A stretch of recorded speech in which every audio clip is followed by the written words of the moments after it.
امام زمانہ جل اللہ تعالیٰ فرجہ الشریف جب ظہور فرما جائیں گے، خانہ کعبہ کے پاس تشریف لائیں گے، اب اس کے بعد لوگوں کی حالات زندگی کس طرح کی ہوگی؟ یعنی مومنین خصوصاً کس طرح کی زندگی بسر کریں گے؟ کیا ہمیں روایت کے اندر ملتا ہے؟ دعائے افتتاح سننے والوں کی خدمت عرض کروں گا، ماہ رمضان قریب آ رہا ہے، دعائے افتتاح روز پڑھیں، اس کی روز عادت ڈالیں۔ علماء نے اس کو مستحب کا رمضان میں پڑھنا۔ اس کا آخری کا جملہ مولا امیر المومنین دعا کر کے کہہ رہے ہیں اللہم انا نرغب الیک فی دولت کریمہ۔ کیا عجیب جملہ! سبحان اللہ۔ اے اللہ ہم تو اس مبارک حکومت کی خواہش کرتے ہیں، رغبت کی۔ کون سی حکومت؟ تعز بها الاسلام و اہلہ، جس حکومت سے اسلام اور مسلمانوں کو عزت ملے۔ آج ایک بہت بڑا پیغام ہے تمام سننے والوں کے لیے۔ میں سیاسی باتیں نہ کرتا ہوں، نہ مجھے کرنے کا جو ہے وہ کوئی شوق ہے، لیکن دعا کے ذیل میں ایک جملہ ضرور کہوں گا، حکومت وہ اچھی ہے جو اسلام اور مسلمانوں کا سر بلند کرے۔ سبحان اللہ۔ بس اتنا سا میرا پیغام ہے۔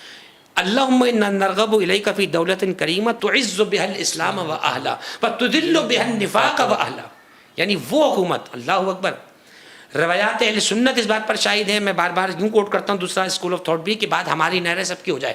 امام ابو نعیم ابن حماد نے الفتن میں لکھا ہے، اسی طریقے سے آپ الحاوی للفتاوی سیوطی کی نکال کے پڑھ لیجئے، اسی طریقے سے دیگر متاخرین اب تک کے جو کتابیں لکھتے ہیں علماء اہل سنت، ان کی کتابیں آپ نکال پڑھ لیجئے۔ القول المعتبر فی الامام المنتظر، طاہر القادری کی پوری کتاب جو ہے وہ آپ جا کر پڑھیں۔ انہوں نے لکھا کہ جب حضرت ظہور فرمائیں گے زمین اپنے خزانے اگل دے گی۔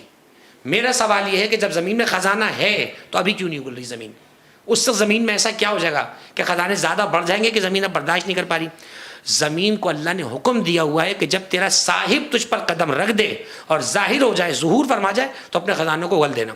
زمین سارے خزانے اگل دے گی۔ بعض روایات میں یہ ہے کہ جب حضرت کے اصحاب ان کے ساتھ چلیں گے نا، وہ جو 313 نام آتے ہیں، البتہ اس روایت پہ کلام ہے کہ 313 میں سے وہ آیا نام مشخص ہو گیا نہیں یا نہیں، لیکن بہرحال جب وہ ظہور فرمائیں گے تو وہ اپنے ساتھ کھانے پینے کی چیزیں رکھیں گے، برتن وغیرہ رکھیں گے۔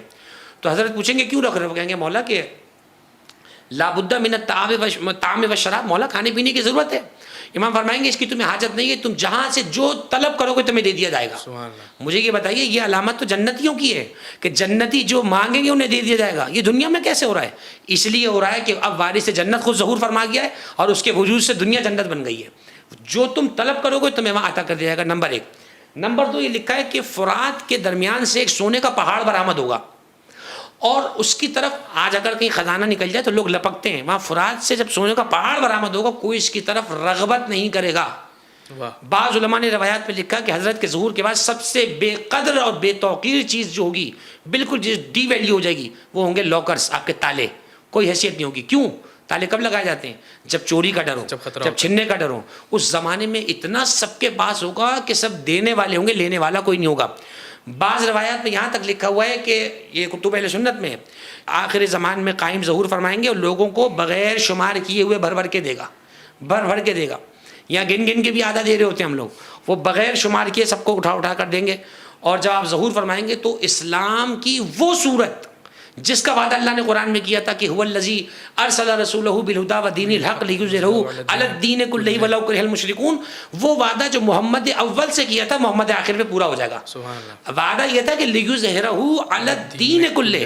میرا سوال بڑے ادب و احترام کے ساتھ ہے، پیغمبر اکرم خاتم الانبیاء والمرسلین، آپ پیغمبر اکرم ہوئے کہ جو دوسرے انبیاء کی نبوت کو انزا کریں گے۔ سوال یہ ہے کہ پیغمبر کی بعثت کا مقصد تھا کہ ان کے سچے دین کو جھوٹے دینوں پہ غالب کر دیں۔ میرا باریک سے سوال یہ بتائیے کہ پیغمبر کے زمانے میں جب آپ وفات فرمائے، شہید ہوئے، تو کیا عیسائیت تھی یا نہیں تھی؟ نصرانیت، یہودیت تھی یا نہیں تھی؟ بت پرستی تھی یا نہیں تھی؟ سب تھی۔